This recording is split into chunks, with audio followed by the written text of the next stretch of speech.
The Lionesses left it late again, but they're into a third straight final. 117th minute, Hemp's cross. Mead goes down, that's got to be a penalty. It is! An England penalty kick with 3 minutes of extra time to go. This to put England in the final. Kelly, save! Kelly there again, it's in! England 2, Italy 1. This is just extraordinary. Yes, England found themselves behind again until the 96th minute against Italy, but teenage striker Michel Adjumang stepped up and hit a dramatic equaliser to take the game to extra time before Chloe Kelly's penalty rebound fired the Lionesses into yet another final towards the end of 120 minutes. They'll play the winners of Spain-Germany, which is live on talkSPORT 2 tonight. Should be a good game, that one. Adjumang and Kelly were both subs, while Mead, Clinton, Carter and Beaver Jones all came on as well. After the game, Serena Wiegman praised the impact of those who came off the bench.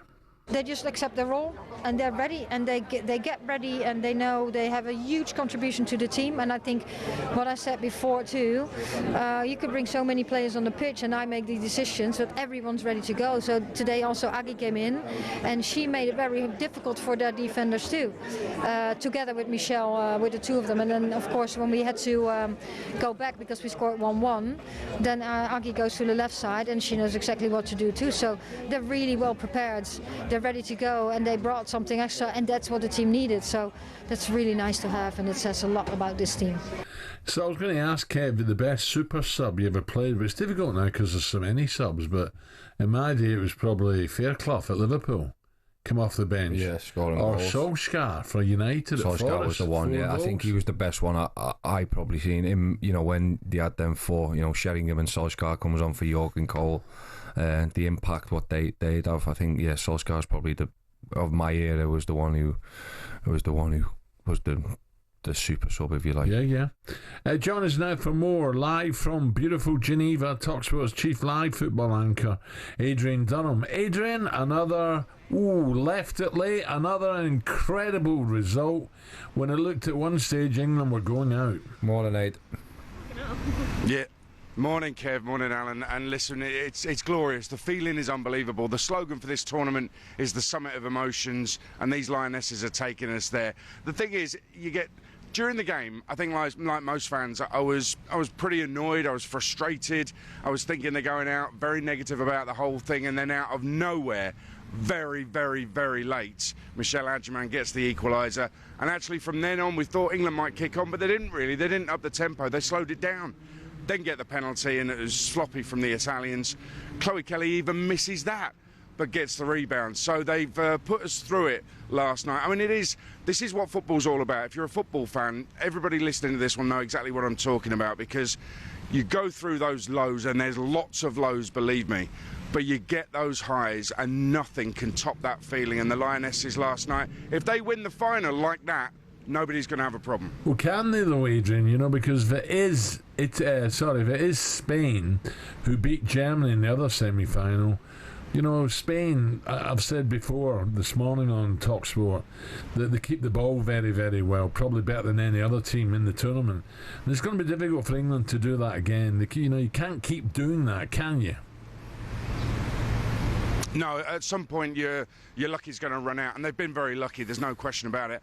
And I thought that luck running out was going to happen last night. Listen, Spain-Germany, the other semi in Zurich tonight. Let's see what happens. If it's Germany, I think most England fans will feel they've got a chance. You can't really predict with any kind of conviction at this tournament. But with Spain, I've seen them twice at this tournament, and they have been absolutely superb. But what we're seeing from the Lionesses is a different way of doing it. So in 2022, when they won the Euros, Al and Kev, they played some really good football. At this Euros, the stats will show that they're the long ball merchants. They're playing a very different way, especially when Adjumang comes on the pitch. They absolutely boot it long to try and get through, and it's worked. Now, that will be a clash of styles. It might be something that Spain can't handle, because their weakness is at centre half.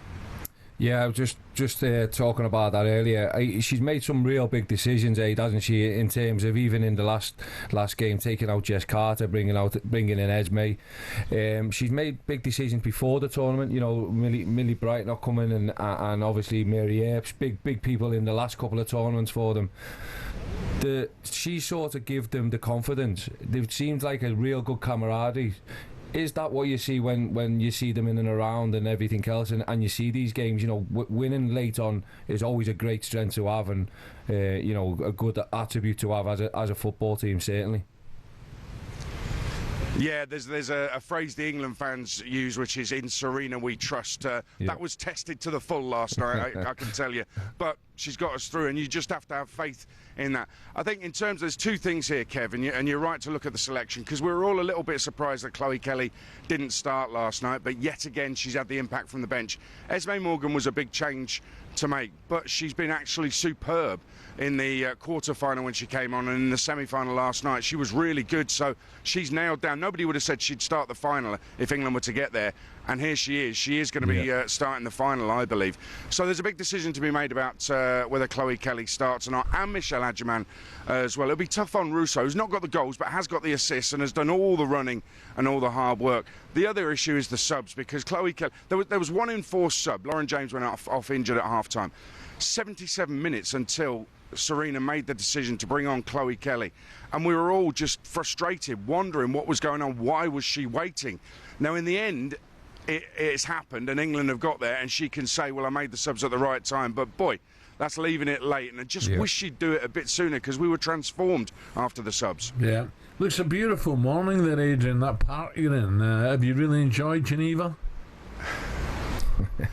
I have to say, Alan, I heard you talking about Geneva earlier. What a city. It's magnificent.